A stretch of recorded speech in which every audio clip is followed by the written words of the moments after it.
SDPI പിന്തുണ വിവാദത്തിലായിരുന്നു പ്രതിപക്ഷ നേതാവിന്റെ ഇന്നത്തെ പ്രതികരണം. SDPIയുടെ പിന്തുണ UDF സ്വീകരിക്കില്ലെന്ന് വ്യക്തമാക്കിയ അദ്ദേഹം ന്യൂനപക്ഷ വർഗീയതയെയും ഭൂരിപക്ഷ വർഗീയതയെയും ഒരുപോലെ എതിർക്കുമെന്നും പറഞ്ഞു. വാക്കുകളിലേക്ക്.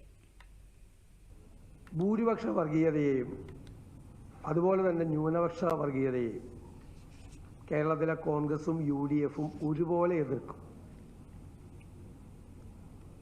അത്തരം സംഘടനകളുടെ പിന്തുണ ഞങ്ങൾ സ്വീകരിക്കില്ല.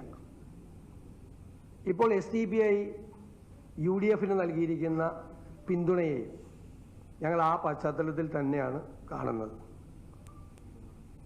വോട്ട് ചെയ്യുന്നത് വ്യക്തിപരമായിട്ടാണ് ആളുകൾ വോട്ട് ചെയ്യുന്നത്. അത് അവരുടെ സ്വാതന്ത്ര്യമാണ്.